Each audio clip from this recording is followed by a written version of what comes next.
today. Wiggins has missed 22 consecutive games dealing with a family matter. The forward was a key piece in the Warriors' championship run last season. This season, his impact on the floor has been eerily similar. He's averaging 17.1 points per game and shooting a career-high 40% from the three-point line. So, a very welcome return from the Warriors. Brian Windhorst with us now. Hi, Wendy.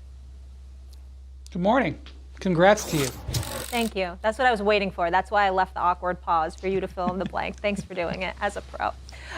Stephen A., how far could the Warriors go with Wiggins back? They could go to the finals. They can go to the finals. Now, I'm not saying that definitively is going to happen because KD is in Phoenix, by the way. You know what I'm saying. And Ja Morant is on a mission.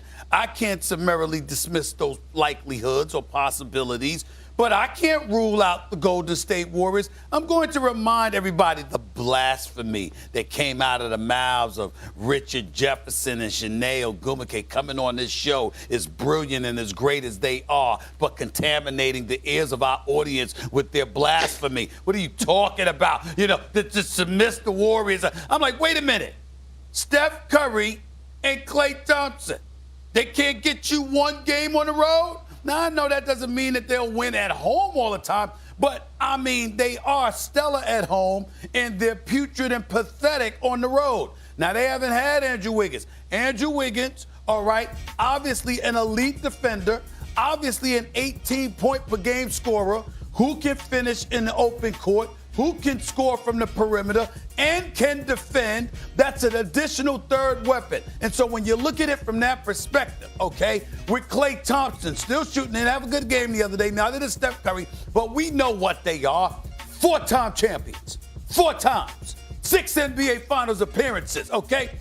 Steph Curry, the reigning NBA Finals MVP. The Warriors, the reigning defending NBA champions.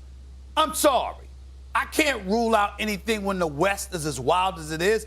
Denver's tailed off a little bit.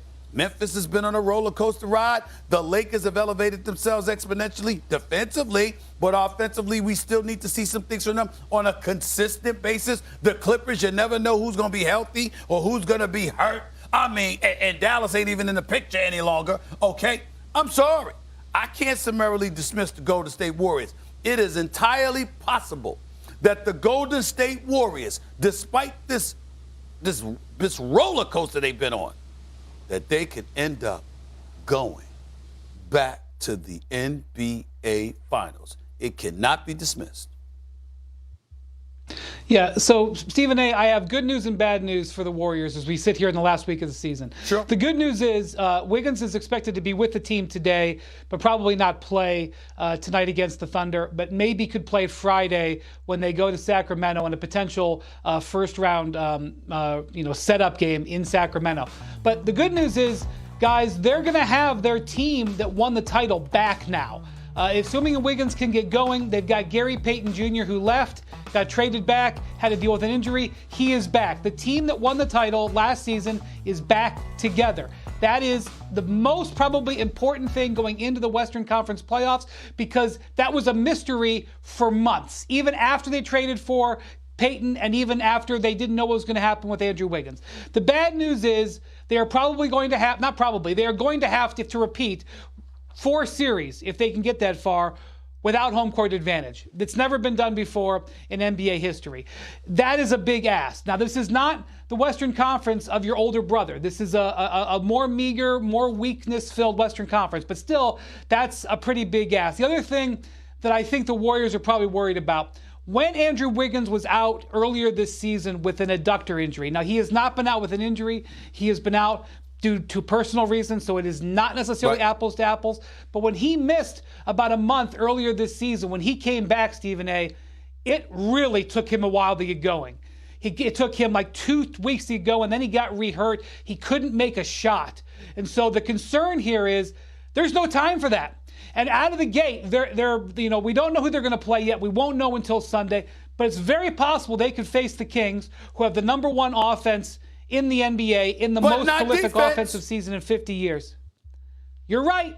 You're right, but they're going to need Wiggins to be on his game because they're going to need defense right out of the gate. And if it's not the Kings, it could very well be the Suns, who have not lost with Kevin Durant in the lineup and have generally been untouchable offensively. And when you're going to have Booker out there at the same time as Durant, you're going to need Wiggins to be at the top of his game. So the window is there, but the margin for error is here. And that's important to realize for the Warriors. Let me say this. Well, first of all, major props to the Sacramento Kings for the year that they have had. Mike Brown's my coach of the year. I've said it for a month. I don't think an argument can be made. Mike Brown is the coach of the year in the NBA. He's done a phenomenal job. And by the way, Sabonis deserves consideration for MVP honors. Obviously, he's not going to be top 3, but when you talk about top 5, he deserves consideration. De'Aaron Fox, remember, to this day, it's the only argument I've ever gotten into with the great Irvin Magic Johnson. I was like, what are you doing? The hell with Lonzo Ball. And I'm not knocking him because I know he's hurt, but I was like, at the time of the draft, I don't want to, just because he's from Chino Hills. No, don't draft Lonzo Ball. Draft De'Aaron Fox. That brother is going to be special. And I don't think I've been made out to be a liar in that regard. But the Sacramento Kings struggle defensively. And here's my thought process, just my thought. When you are a team that struggles, okay, usually demoralization kicks in when you struggle offensively, okay, not defensively. Obviously, you got to play defense to win. Please don't get me wrong. But what I'm saying about the Warriors is that when you go against some of the better teams who are better defensively and they can cause you havoc, particularly when you're on the road, it's more difficult. When you are the Golden State Warriors and you're going through that, but if you are going up against a team that can't stop a cold and you can get going offensively, that changes things. Which is why if I'm the Golden State Warriors, I might be hesitant because Mike Brown is very, very familiar with what Steve Kerr likes to do and what the Golden State Warriors like to do because he was an assistant there for years before he got the Sacramento Kings job. For an advantage with Desmond Bane and Dylan Brooks, along with superstar Ja Morant. I actually believe in the second round, they have the tenacity to upend and the depth to beat the Los Angeles Lakers if those two teams were to face one another in the second round. All right, and then one more for you, Jalen. And I mean, the Suns have not lost a game in which Kevin Durant has played. They're 6-0 with him. He is personally 23-2 in the last 25 games he has played. And that, of course, goes back to his days with the Nets. If I told you right now the Suns are going to wind up in the Western Conference Finals, what would you say? Excuse me, in the NBA Finals. They're going to win the West. What would you say?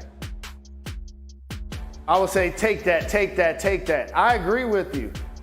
People underestimate something about the Suns. They made the NBA Finals 2 seasons ago. Mm-hmm. They were the #1 seed in the West last year. And now they added Kevin Durant.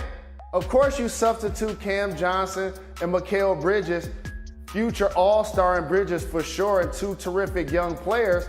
But the easy money sniper gets you over the top, along with Devin Booker. But they must keep DeAndre Ayton involved. You got to get the big fella touches around the hoop. You got to allow him to do more than set screens and rebound. If they continue to get DeAndre Ayton involved to go with the lethal offensive weaponry of Booker and KD, the Phoenix Suns are my choice, led by Monty Williams, to win the West this year. Me too. He is Jalen Rose. He sees the future, and he has the best hair on planet Earth. Jay, we will see you tonight on NBA Countdown. I miss you. I'll see you in another week when we get ready for the playoffs to start. In the meantime, Wednesday doubleheader tonight. We got Milwaukee and Chicago, which is a good game in the East, as our opening game. And then the nightcap is enormous. Huge implications. LeBron's the question wrong. Who was the last champion, the team to win the championship that year, losing at least 35 regular season games? My apologies. I misunderstood the question because the Warriors are the defending NBA champs. So I misunderstood the question. I don't know however many other people may have. It's that season, the last team to win the championship in a season in which they lost at least 35 games. Hembo's question was so sneaky, I misunderstood it. Jalen, it changes things up a little bit. What do you think? I did too, because I was thinking a team that probably won the championship and then struggled the previous year, like the Cavs after they lost LeBron. Mm-hmm. I would say a team that lost 35 and then won the championship the same year had to deal with a big injury. A low-seeded team? I'll say something had to do with LeBron. No, how about a team that was seeded very low, uncharacteristically low, and wound up winning a championship? In a year in which, I don't know, maybe Jalen Rose was a rookie in the NBA.